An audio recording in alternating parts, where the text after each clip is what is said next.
So if you are about to name your business and you don't know exactly how to do it, this video is gonna be for you. So I have a list of do's and I have a list of don'ts. Very short list, so don't get discouraged, but super useful information. And I'm even going to give you some examples on where I made mistakes. So first off, naming your business. The first thing you're going to do is you're going to use a domain tool to try to find out if the name is even available. So if you have a name in mind, go to something like GoDaddy and then search that name in .com.io, which is a newer handle or newer URL that people are using. Maybe even go back to .net, .edu, whatever genre that it is that you do. Make sure that you type that in and search for that, like on that domain name tool. What you might find is that the domain is available for purchase, and it might be through purchase of a private holder of that name. So maybe you're looking for something like eventsinmycity.com. That is probably going to be taken, and it's probably housed by someone who buys up domains and then resells them for a lot of money. So don't settle on a name yet until you know that the domain is available, because that can cause problems down the line. Also, once you know the name of your business, if there are some variations, like if you have a short form and a long form, like for example, powerbarfit.com and powerbarfitness.com, you want to use both of those domains because sometimes people will have some different ways of saying your business name, and you want to be able to have all of them find you online. The second do that you are going to do is you're going to be descriptive.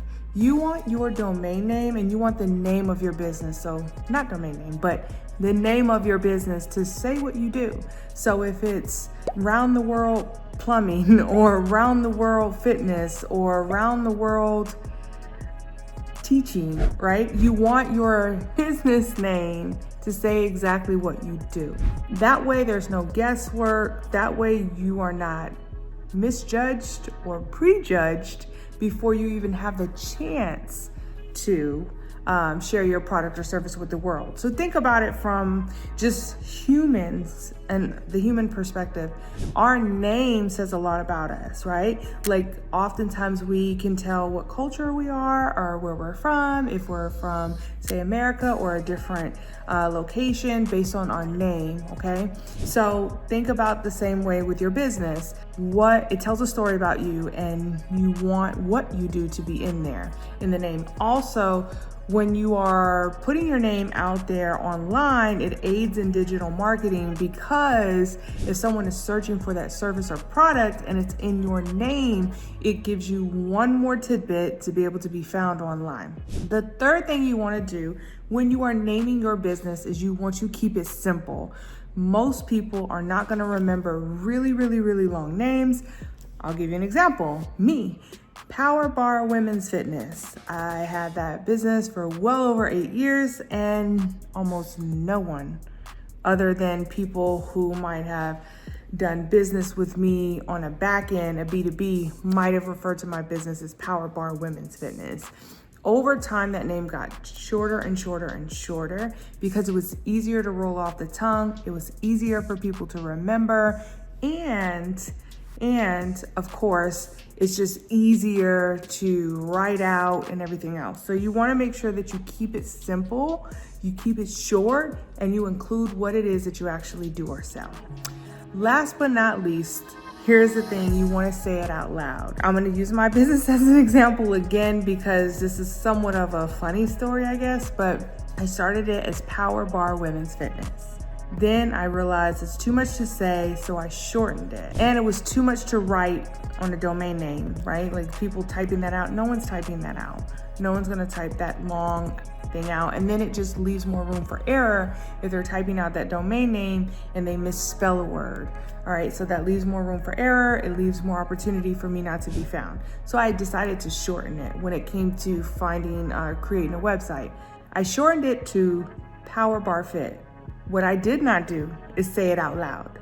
And I remember in the first few months of my business, someone was like, Power Bar Fit? Like power barf, throw up, barf it, and I was like, oh my goodness, but whatever. But that proves the point. Say it out loud to make sure it sounds the way you want it to sound. I kept it, of course, and most people would refer to the business as Power Barf Fitness, but Power Barf It, yeah, that's exactly what people were saying sometimes. So make sure you say it out loud so that it makes sense on paper, just like it makes sense when you hear it. Now we're gonna go to the do nots, all right? So the do nots, the first thing is you do not wanna include your name, your personal name in your business. Business is never guaranteed. You don't know necessarily how things will turn out, even if you try your hardest, even if you planned for years, even if you have the very best pieces, because markets are fickle, they move, they change, industries grow, they die, they recreate themselves. If you attach your name, your legal given name to your business, if things go awry, your name could be attached to that. That's not something you want.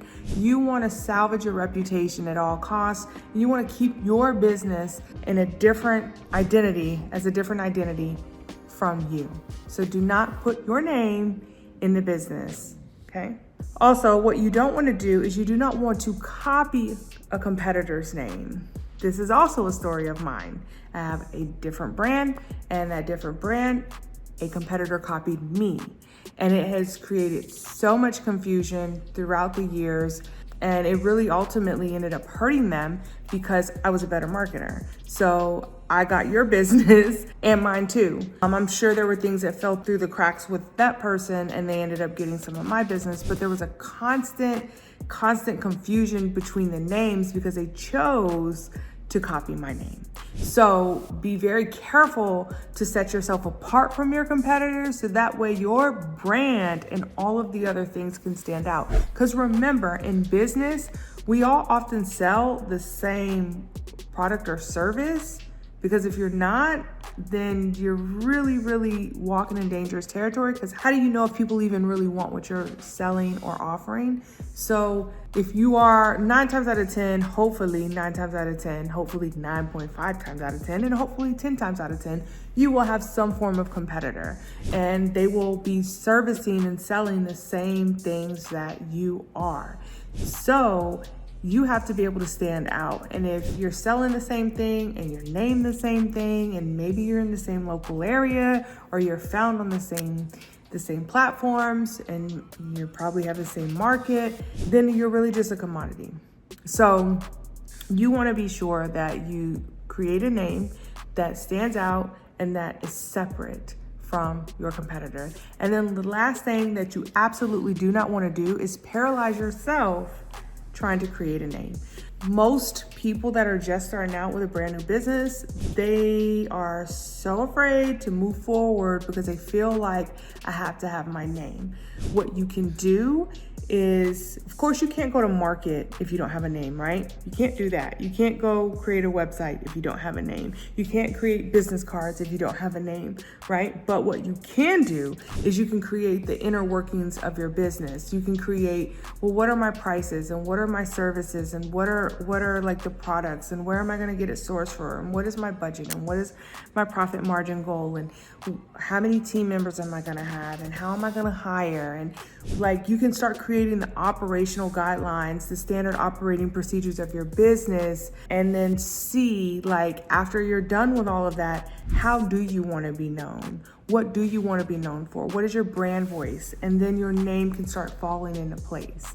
You can also maybe spend time surveying, like coming up with different names and then surveying people that you really trust, close friends and family, and have them do some voting on the name that you come up with.